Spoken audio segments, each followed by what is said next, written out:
Hey everybody, welcome to TCO Performance Center. Matthew Coller and Sam Ekstrom here, Purple Insider Extra. We just watched our second OTA practice, and Sam, I have a big takeaway.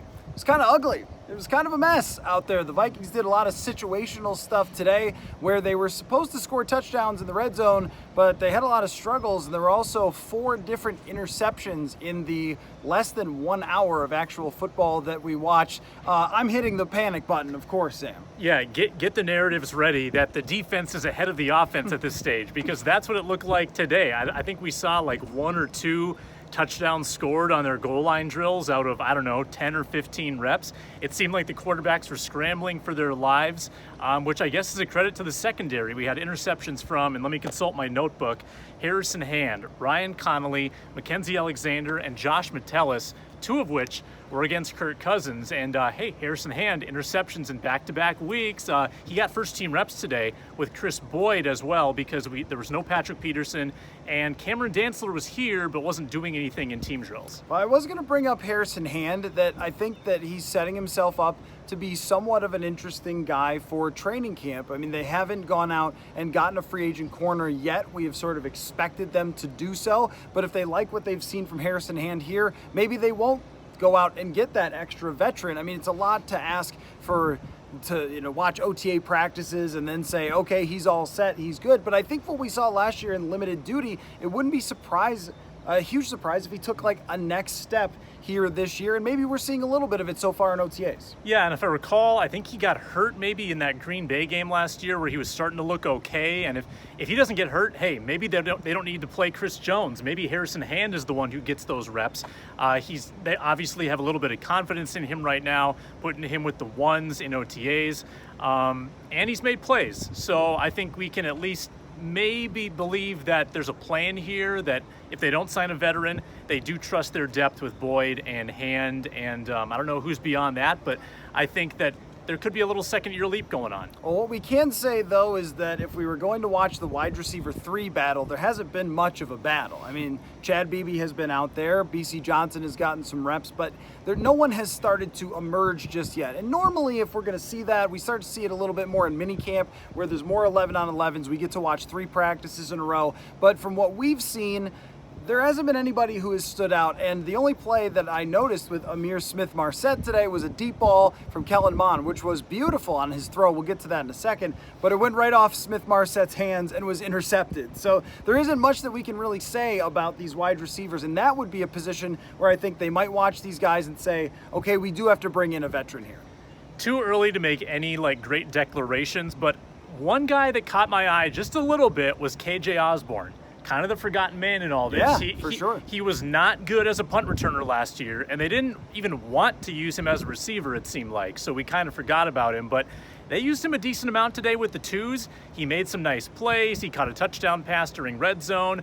I'm not ready to call him, the next Jarius Wright. We're number 17, but I did like what I saw, and he does have speed. That's one thing that he does possess, is sort of that quick twitch, so we'll see if he can make anything of it. Okay, on the matter of Kellen Mond, still taking reps behind the other 2 quarterbacks. Jake Browning exclusively almost. I think that Stanley might have mixed in on some 2s, but Jake Browning clearly is the number 2 quarterback right now, and I think you could say, hey, why is this the case? You drafted the other guy in the 3rd round, but Jake Browning has been here for 2 years, has a better grasp of the offense, and I don't think anyone performed well, any quarterback, but I thought Jake Browning looks okay. I mean, he looks the part of a backup quarterback, and kind of what you'd expect. He doesn't have as impressive of physical tools as Kellen Mond, but I think that it tells you where he stands versus Kellen Mond right now and understanding what he's supposed to do out there. Mike Zimmer said that Kellen Mond is coming along with the mental part of the game, but in terms of applying it on the practice field, clearly hasn't done it enough to even get those number 2 reps. Yeah, I've got a hard time believing that Jake Browning is going to be your number 2 when push comes to shove. I mean, I know you're standing on the table for him, and maybe there's some validity to that. He is in his 3rd year, so he has a little more football IQ at this point.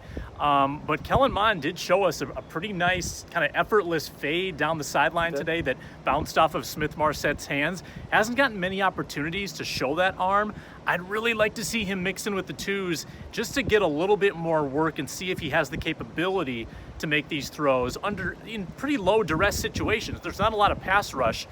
They've taken a lot of the physicality out of these OTAs. So I wish they'd put him in there just a little bit more and let us see what he can do. Haven't gotten a lot of glimpse yet. Which is really one reason that it should look better than it did today in terms of their offense. Yeah. But I'm not gonna declare that their offense won't be good this year because of that.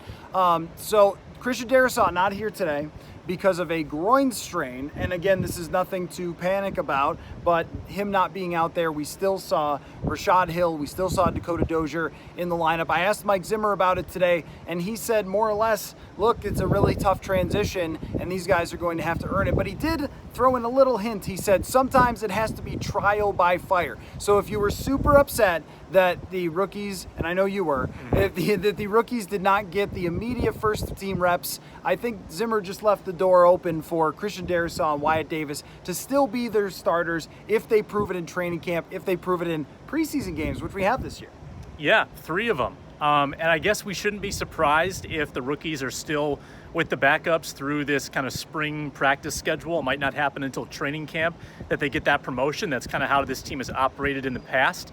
But we still have next week OTAs and then 3 straight mandatory minicamp practices after that, where we'll really get to see kind of how this team wants to go into the summer thinking. So I wouldn't rule it out yet that we see those guys move up with the ones. We'll see if Darrisaw can get healthy with that groin issue, and we'll go from there. We'll be back here next week. All right, make sure you listen to the Purple Insider podcast for more of this, right? So wherever you get your podcasts, go find it, and we'll be back again soon here reporting from TCO Performance Center.